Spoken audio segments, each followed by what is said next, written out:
El ahorrador de electricidad Estaminal es el único aparato en el mercado que reduce el consumo de electricidad tras haberse instalado en miles de hogares en Canarias.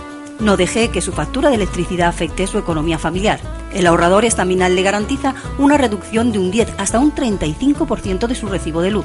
Estaminal no necesita ninguna instalación especial, es autoinstalable y no consume electricidad. Diga basta al excesivo consumo de electricidad y llámenos al 928-481-249. Reduzca hasta un 35% de su factura de electricidad. Estaminal, su seguro de ahorro.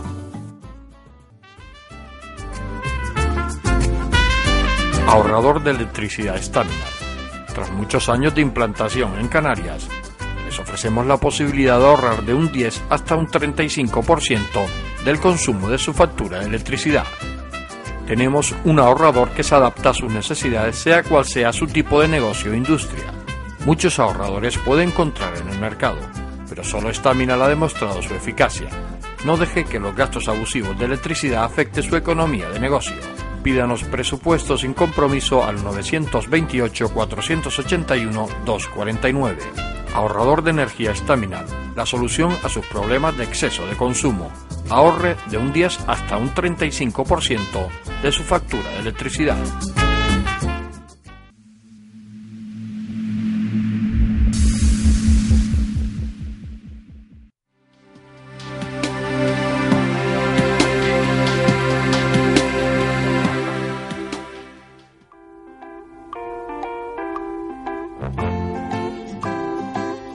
El ahorrador de electricidad Estaminal nos muestra en esta prueba cómo reduce al entrar en funcionamiento más de 30 miliamperios.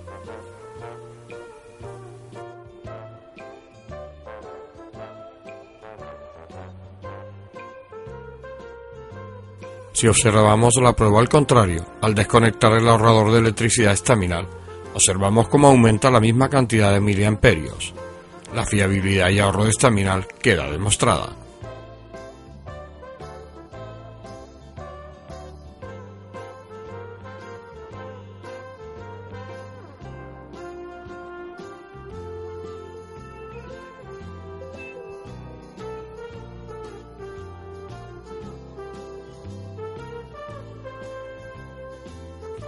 La posibilidad de ahorro de hasta un 35% en su factura de electricidad al alcance de su mano. Hola, buenas noches. Empezamos aquí el enfoque. Hoy vamos a hablar de cultura. Vamos a hablar con Rosario Valcárcel, escritora, y bueno, pues muchísimas cosas, sobre todo en los últimos tiempos dentro de su actividad. Buenas noches, Rosario. Buenas noches, José Luis. Digo, hablamos, lo primero es que, bueno, en días pasados entregas un manuscrito a la Casa Museo Pérez Galdós. Esa entrega de manuscrito del libro Sexo, Corazón y Vida. Vale. Más uno de los libros dentro de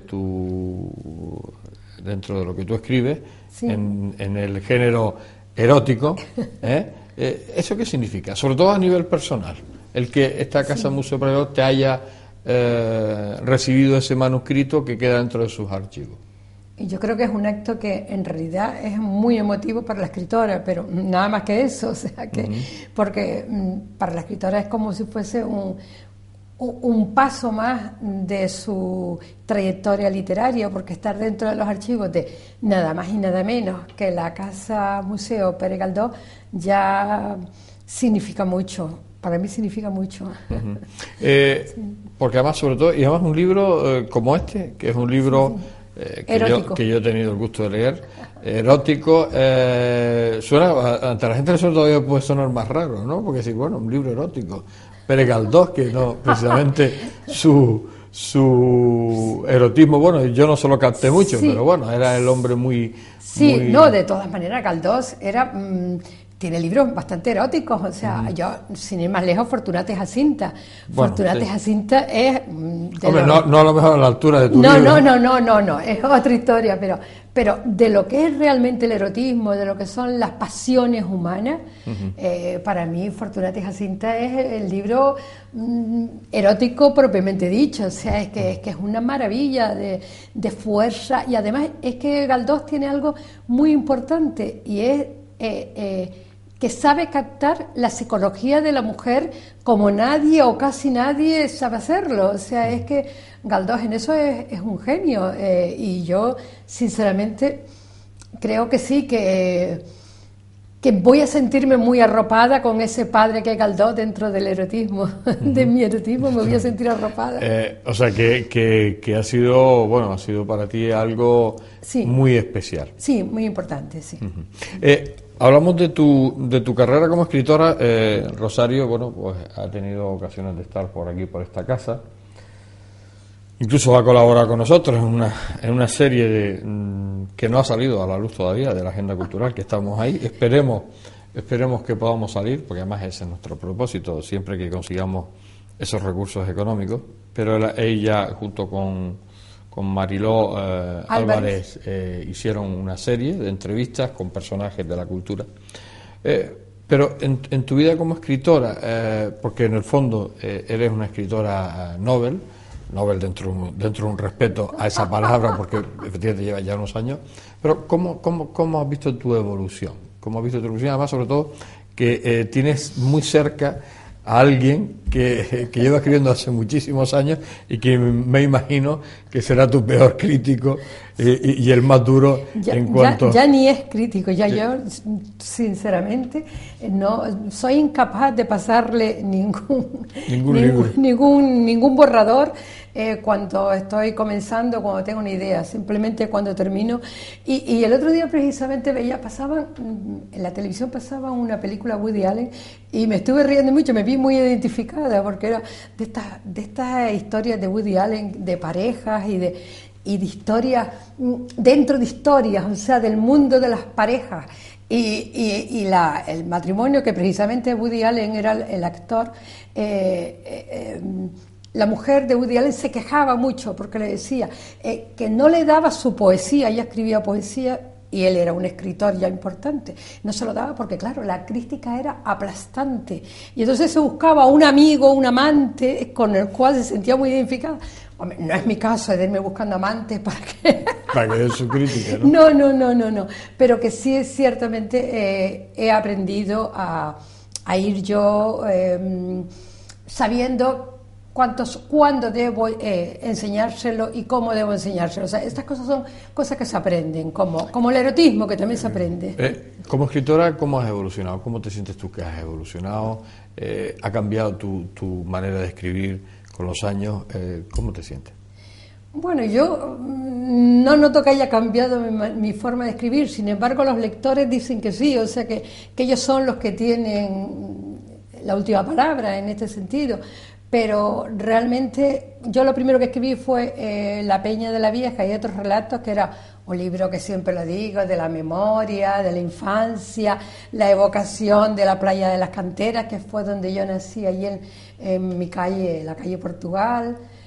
Y claro, aquello era una cosa como muy emotiva, como muy, ¿cómo te diría yo? Como de de los recuerdos. Biográfico, ¿no? Sí, aparte de ser biográfico, que no son todos biográficos, dicho sea de paso, porque hay algunos que son, pues, no sé, como la boda de mi madre, que eso fue ya un cuento que se me ocurrió, porque ese libro lo escribí yo en Madrid, con lo cual también tiene ese poder más fuerte, porque el estar en Madrid me permitía esa vocación a hacerlo de una forma como más emotiva, más sentimental, porque sabes que las distancias son tremendas, y ves tu tierra y ves tu playa, la magnificas tus recuerdos, que yo creo que no los he magnificado, que son como yo lo digo, porque yo siempre los veo muy grandes, aunque esté en la misma arena de la playa.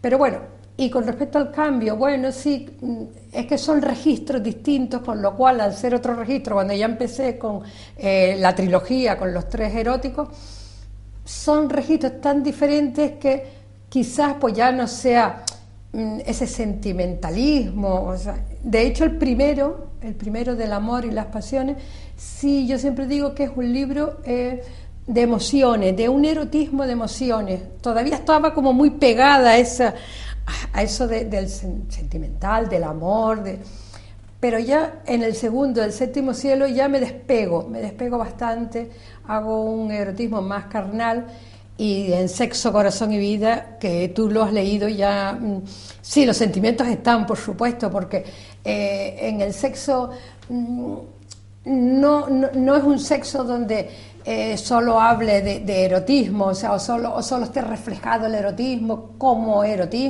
pornografía, ¿no?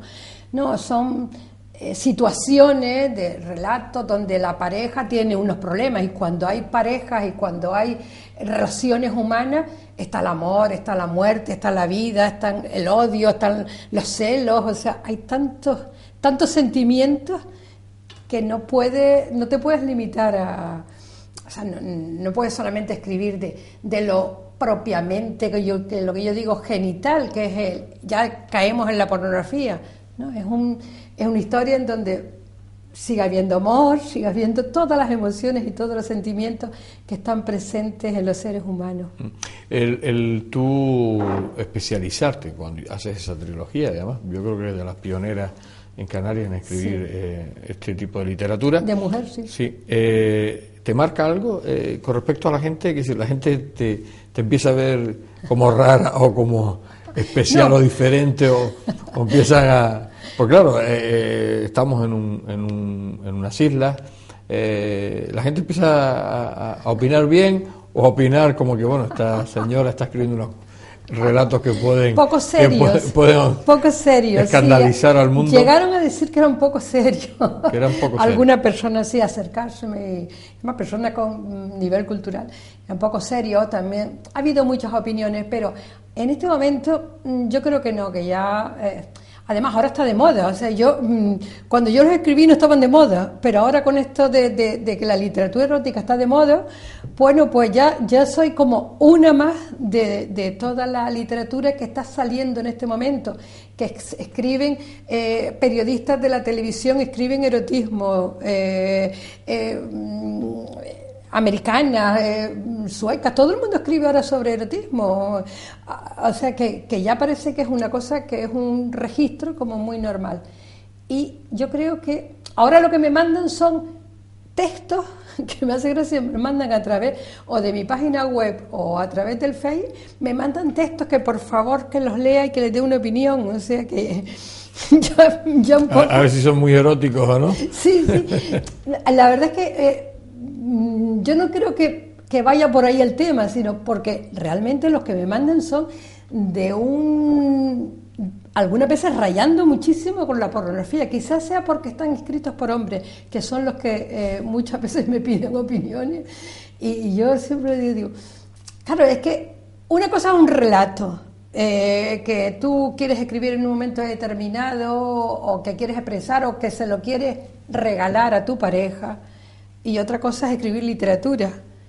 Son cosas un poco diferentes. La literatura requiere unos mecanismos y una sintaxis y unas formas, una belleza, porque en definitiva, si la literatura no transmite belleza, no es literatura, es otra cosa.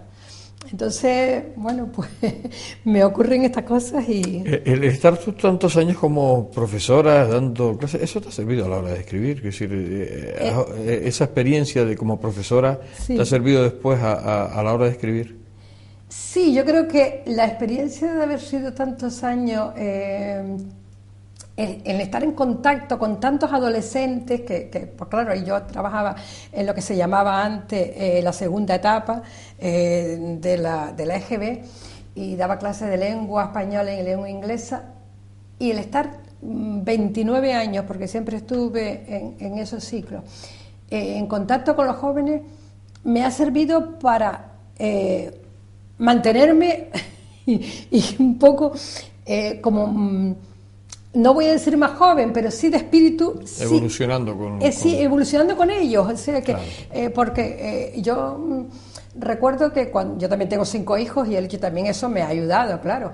Pero el hecho la sociedad ha cambiado tanto en estos 30, vamos a decir 50, pero me remonto a los 30 últimos. O sea, en estos 30 últimos años ha cambiado tantísimo, pero a todos los niveles que eso me ayudó el estar, porque claro, te vas reciclando todos los días, porque no es que tú te lo propongas, es que el estar en contacto con la gente joven es la que realmente, por su rebeldía, por su forma de ser, por su seguridad, porque hoy en día ya los jóvenes no son como fuimos nosotros, José Luis. Claro, ellos tienen, yo los admiro por eso, porque ya tienen aquello que se llama esta rapidez y esta... no vergüenza, porque nosotros estábamos atemorizados por la sociedad. Por diferentes situaciones. No, por muchas cosas, esas social, políticamente, religiosamente. Ellos no han pasado por ese filtro, con lo cual son espontáneos, son libres, y eso es fantástico. Fantástico. Bueno, vamos a hacer un pequeño alto. Estamos hablando con Rosario Valcárcel, estamos hablando de literatura. Hacemos, como decía, ese alto y volvemos de inmediato.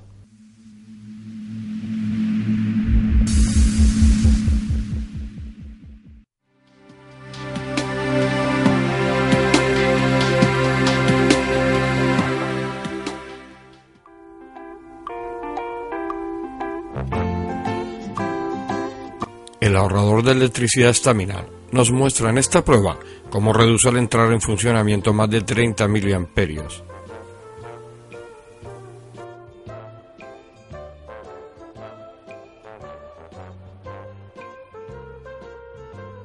Si observamos la prueba al contrario, al desconectar el ahorrador de electricidad estaminal, observamos cómo aumenta la misma cantidad de miliamperios. La fiabilidad y ahorro de estaminal queda demostrada.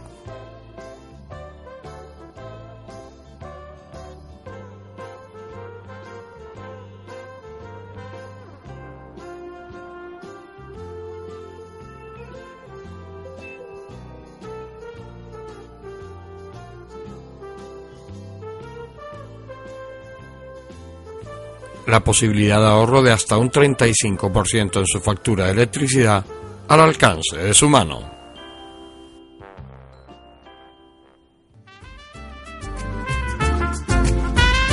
Ahorrador de electricidad estándar. Tras muchos años de implantación en Canarias, les ofrecemos la posibilidad de ahorrar de un 10 hasta un 35% del consumo de su factura de electricidad. Tenemos un ahorrador que se adapta a sus necesidades, sea cual sea su tipo de negocio o industria. Muchos ahorradores puede encontrar en el mercado, pero solo Staminal ha demostrado su eficacia. No deje que los gastos abusivos de electricidad afecte su economía de negocio. Pídanos presupuesto sin compromiso al 928-481-249. Ahorrador de energía Staminal, la solución a sus problemas de exceso de consumo. Ahorre de un 10 hasta un 35% de su factura de electricidad.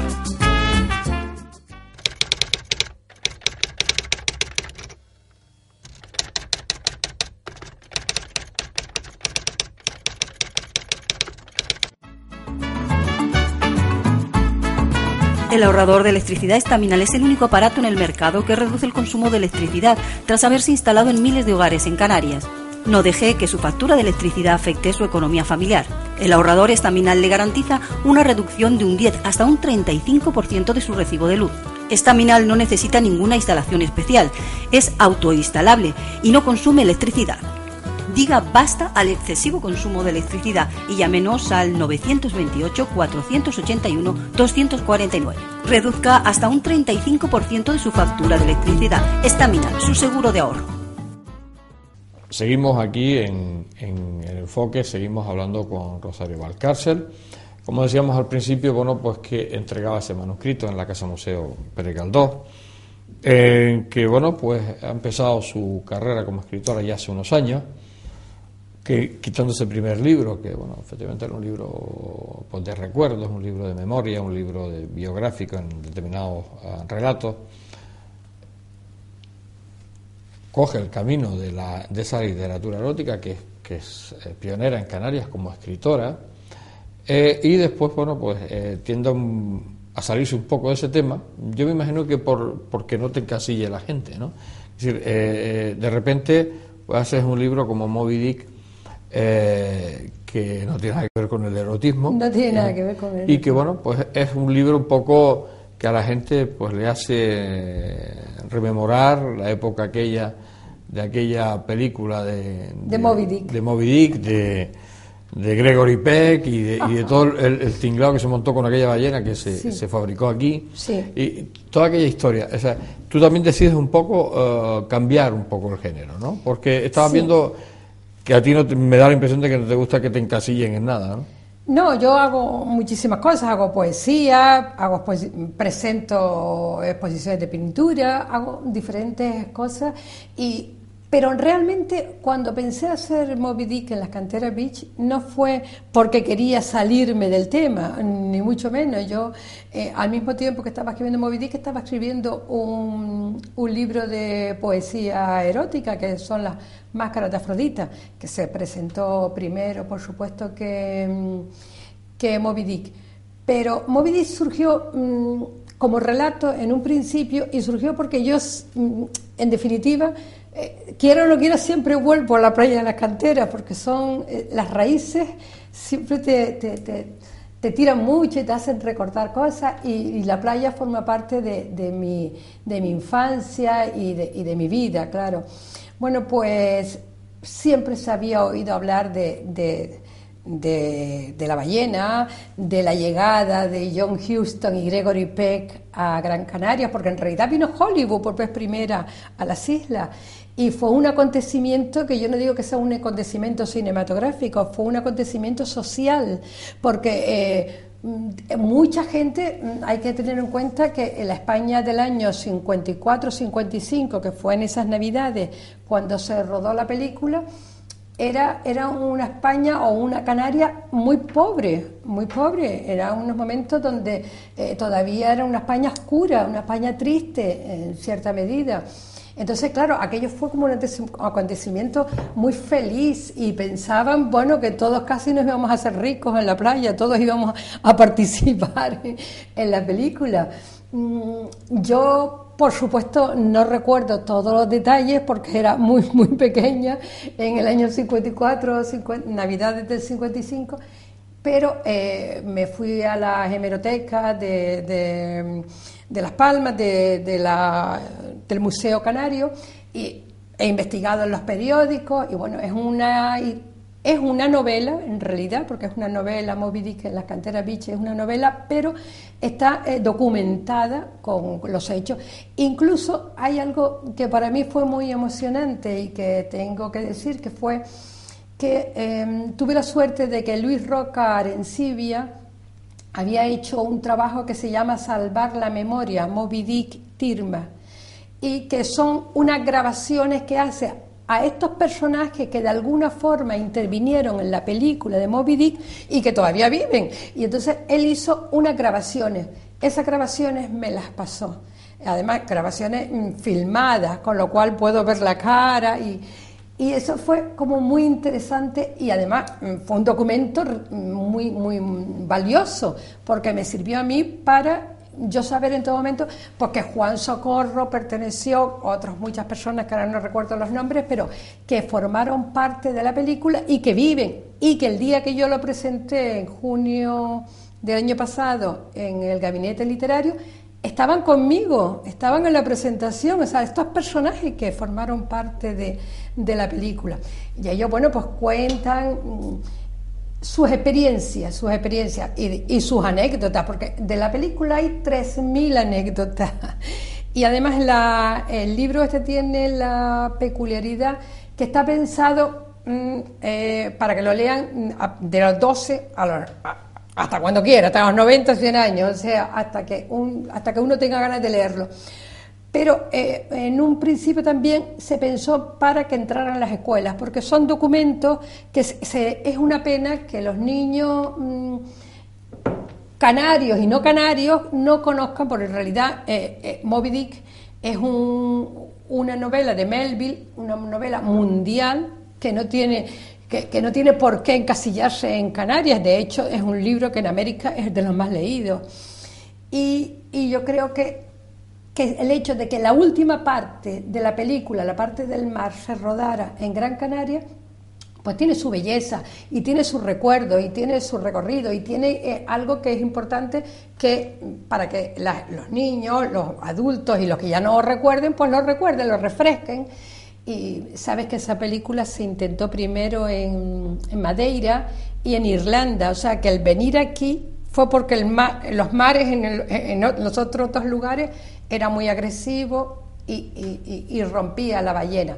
La ballena se hizo aquí en Gran Canaria, menos la cola. La cola vino de Inglaterra. Y así, muchísimas cosas que estaríamos mucho tiempo contándolo, pero que yo les recomiendo que si quieren que se lean el libro Moby Dick en las canteras Beach. Que además, sobre todo, que es interesante, sobre todo por eso, como decía Rosario, el recordar y sobre todo el vivir, de alguna manera revivir aquel acontecimiento social que no solo era por el tema de la película, sino bueno, porque aquella España negra, aquella España atrasada de los años 50, que estaba muy atrasada, bueno, pues era como de alguna manera el bienvenido Mr. Marshall de Las Palmas de Gran Canaria, que al final, bueno, pues no trascendió nada más que lo que fue la película, y otra cosa no creo que dejara muchos trabajos ni muchos dineros, pero bueno, el acontecimiento sí, en cuanto a la gente, le animó un poco, el ánimo que en aquella época estaba bastante apagado. Sí, yo de aquí quisiera decir que me gustaría, y lo digo a las autoridades competentes, que ya yo se lo he comentado a Marisabel García Volta alguna vez, que por favor que pongan un recuerdo en la playa de las Canteras, porque tú paseas por cualquier ciudad del mundo, sea Londres, París o Hong Kong, y siempre las pequeñas cositas que forman parte de la historia están ahí, con una placa, con un monumento, con algo, y llevan a los turistas. Pues aquí hubo un incendio y no sé qué, aquí no. Y yo me empiezo a pasear a través de todas estas cosas que me están contando, y ¿por qué no se pone algo? Es una pena. En el antiguo Juan Pérez, que era donde se reunían para comer, sería interesante que pusieran, aunque sea una placa, ya que estamos en crisis, alguna cosita. Algún tipo de recuerdo que haga a la gente, y sobre todo a la gente que llega de fuera, que sepa que allí se vivió un momento, bueno, por lo menos un acontecimiento que en aquel momento satisfizo a los gran canarios y a los de la ciudad de Las Palmas de Gran Canaria. Tú sigues tu tema de escritora. Me imagino que ahora mismo estás escribiendo. Sí. O sea que todavía no se puede decir nada, pero... No, ahí estoy, es que son tantas cosas que tengo al fuego. Pero tú, el tener toda esa actividad, es que va en ti. Es decir, tú no eres mujer de estar en una sola cosa. A ti te gusta estar en 500. Sí, me gusta estar. De hecho, me llaman Diego Casimiro, que es un curador de arte, pues me llama para presentaciones. El término de curador de arte, que además me está sonando últimamente mucho por los temas. Antes hablábamos del comisariado de las exposiciones. Sí, comisariado, sí. Esto de curador que ha salido, bueno, yo no sé, antiguamente no escuchaba yo lo de curador, porque claro, mi curador, me imagino un sanador de estos tipos cubanos que te sana, que te cura. Este curador, este término, ¿que es nuevo? No, yo no creo que sea nuevo. O que no se usaba de repente en el léxico. Antes, sí, antes. Pues yo siempre oí hablar del comisario. Del comisario, ciertamente, sí, yo también. pero bueno, yo como veo que hay personas que les gusta más un término que otro. Curador, pues bueno, sí, pues, sí. porque claro, es que no lo adapto, el curador en una exposición, hombre, de repente está curando las obras, pero lo que es el término, yo me imagino que eso viene de otro lado, sí, sí. Pero bueno, así son las modas y así las respetamos. Siento no poderlo explicar, que no, así lo respetamos. El origen. Lo que te decía, que tú tienes que estar en muchas actividades, pero sí. En cuanto al tema que aquí nos ocupa, que la hemos traído como escritora, efectivamente, porque Rosario, como decimos, hace muchísimas cosas, incluso como entrevistadora de televisión, que la hemos tenido aquí en esta casa. ¿Hacia dónde va tu escritura? ¿Sigue en el tema erótico? ¿Tú sigues más o menos en tu línea, o vas a cambiar, o le vas a dar un giro de 180 grados? No. A mí me sigue gustando muchísimo escribir literatura erótica, y de hecho tengo un blog que, a pesar de que en el blog pues subo las críticas de arte que hago, pues subo anoche pues un poeta genial cubano, Manuel Díaz Martínez, u otras actividades con las que hago, o simplemente que voy de espectadora y que me apetece mucho reflejarlas en mi blog. Pero el blog en realidad tiene, cada semana tiene algún dedicado, por ejemplo, al orgasmo, o otra semana a lo mejor pues al deseo, y me gusta porque son temas que yo creo que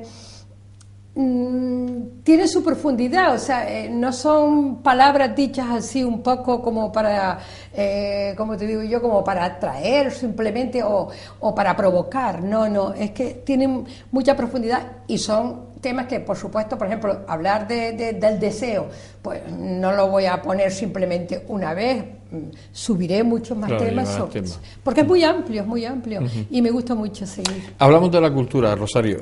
¿Cómo la ves tú en Gran Canaria, en Canarias? ¿Cómo la estás viendo? Es decir, hay actividad, pero no hay apoyos, ¿no? Por parte de las instituciones no hay apoyos. Pues creo que no hay apoyos ninguno, pero hay mucha moral por parte de la gente. La verdad es que sí, o sea, hacer, por ejemplo, presentaciones de pintura. Yo el día 7 de este mes presenté Leda y el Cisne en el Club La Provincia. El día 8, Gritos de Mujer, con una exposición muy activa, no solamente pictórica, sino también expusieron unas 20 y pico poetas, y hombres y mujeres, pues también participaron con una poesía, con un grito. Y yo me sorprende porque se venden pocos libros, no se venden cuadros, pero la gente, es que de verdad en el día hay como 4, 5, 6 actividades, sobre todo a partir del miércoles, jueves, viernes. Eso es que tú dices, algún día yo he ido, al principio de una me he ido corriendo al terminar de la otra, porque me siento que debo estar, porque son amigos, son conocidos. O sea que la gente tiene mucha iniciativa, aunque después no haya una repercusión económica en casi nada de lo que se hace. No hay. Incluso creo que yo antes veía a los gestores culturales, a los gestores de la política, los veía presentes, y yo creo que ahora ya no van. No se atreven. Sí, yo creo que en el fondo, yo no quiero ofender a nadie, pero yo creo que tienen vergüenza ajena o vergüenza propia. Y no quiere que alguien les recrimine su falta de apoyo a la cultura. Sí, ¿no? que ni siquiera, yo digo que al menos podrían participar con su presencia, porque tampoco, si el dinero no llega, pues no pueden hacer nada, lo entendemos, pero que por favor que participen, porque sí, por lo menos esa cuestión de apoyo, esa cuestión de solidaridad, claro, de la propia institución, aunque no aporte un duro, ¿no? No solo dinero, porque ya digo, los creadores, sean fotógrafos, o sean la gente que se dedica al cine, o sean que se están haciendo muchísimos cortos, no dejan de hacerlo. O sea, incluso sin el apoyo económico se está reflejando en la sociedad canaria que no paran. Hay muchísimas cosas, muchísimas. Todos los días hay muchísimas actividades. Y claro, esto te sorprende enormemente, pero sí he notado en las que yo o bien participo, o bien simplemente voy a solidarizarme, a acompañar, a arropar a la gente que está haciendo cosas, que cada vez veo menos participación de los que tienen que tienen que estar también, de los que tienen que estar, porque eso da mucha moral, o sea, da ayuda. Te sientes bien. Bien, vamos a hacer una pausa. Estamos hablando con Rosario Valcárcel, estamos hablando de literatura. Volvemos enseguida. Ahorrador de electricidad Staminar. Tras muchos años de implantación en Canarias, les ofrecemos la posibilidad de ahorrar de un 10 hasta un 35% del consumo de su factura de electricidad. Tenemos un ahorrador que se adapta a sus necesidades, sea cual sea su tipo de negocio o industria. Muchos ahorradores puede encontrar en el mercado, pero solo Staminar ha demostrado su eficacia. No deje que los gastos abusivos de electricidad afecten su economía de negocio. Pídanos presupuestos sin compromiso al 921-481-249. Ahorrador de energía Staminar, la solución a sus problemas de exceso de consumo. Ahorre de un 10 hasta un 35% de su factura de electricidad.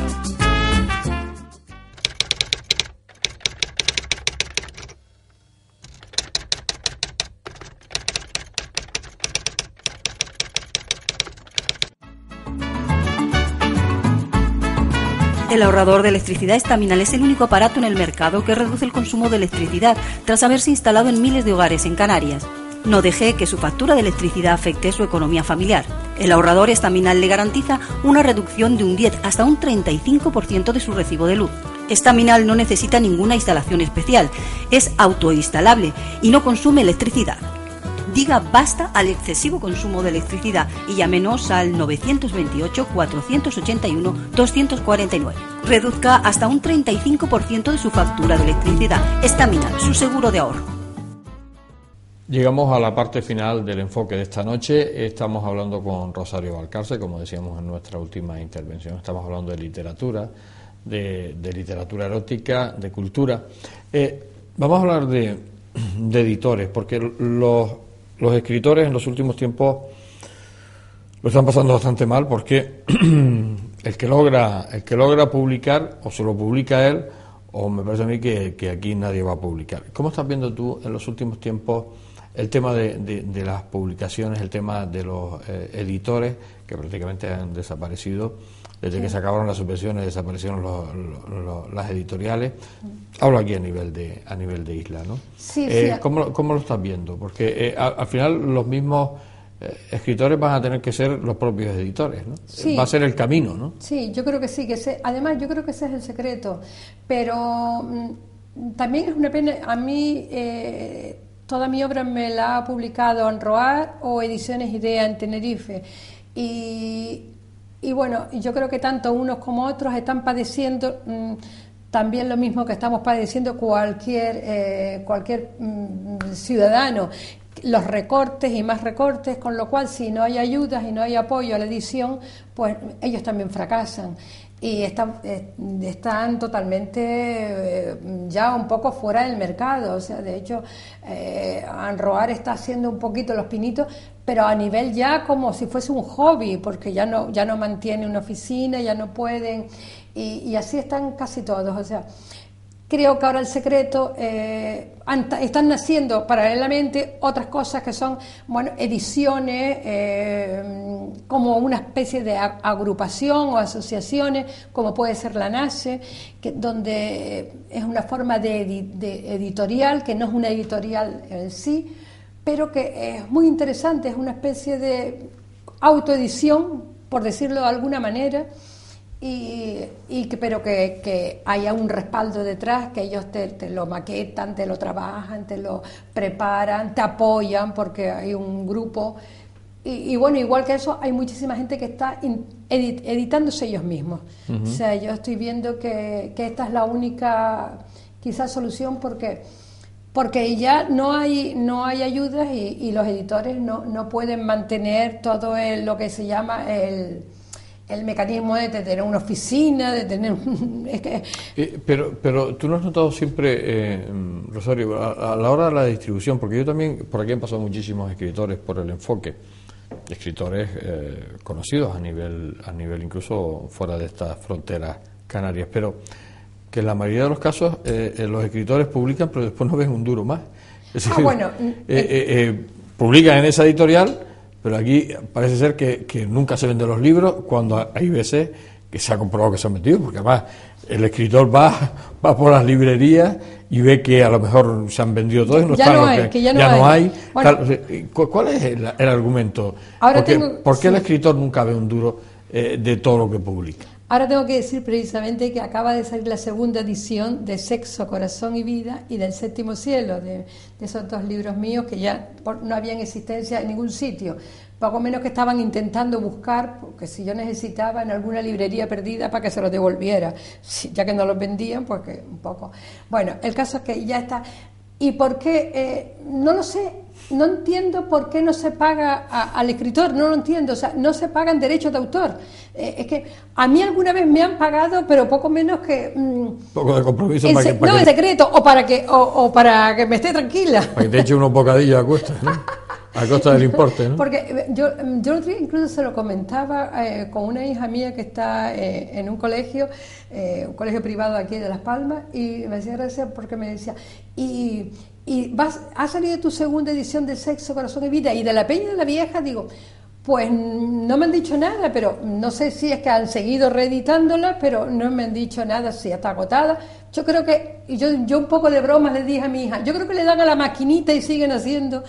Y dice, mamá, pero si cuando tú fuiste al colegio solamente ese día habían 200 libros vendidos, o sea, es que se venden muchísimos libros, pero se venden de una forma, como digo yo, que después todo el mundo se queja y dice, no se venden, digo. Pues no claro, sé. porque el escritor nunca ve un duro de... No se ve. Y de todas esas presentaciones y todas esas ventas, ¿eso quién lo lleva? ¿La editorial? La editorial, por supuesto. O sea, sí. que el escritor, lo más que le den un par de libros a cuenta de regalo y punto más, ¿no? La verdad que sí tengo que decir a favor de Jorge Liria que el primer día él es el que maneja, como si dijéramos, la venta y toda esta historia, y ya después de que yo haga las presentaciones que yo quiera o que yo desee, ya un poco, yo compro los libros y yo los vendo. O sea, que los compro y los vendo. Pero tengo que comprar. Pero exactamente, pero para ese mismo tema, sí. Que tú hagas tu propia edición, me sale mucho más económico, conseguirás pero unos costos mucho más bajos, claro. Naturalmente, porque un libro parece que sale en el mercado a 3,50 o 4 euros como mucho. Uh-huh. Y eso dicen, yo no he visto cifras ni todavía no me he metido en eso, quizás lo haga en un tiempo corto. Pero, claro, te venden un libro, te lo venden al 40, al 50% de lo que es el costo, pero si el libro vale 15 euros, te sigue costando muy caro. Claro.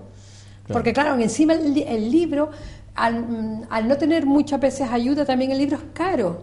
Claro. O sea, lo que es el ejemplar en la mano, tú dices, cónchale, un libro, 15 euros, no están los tiempos como para eso. O sea, es que el libro tendría que tener...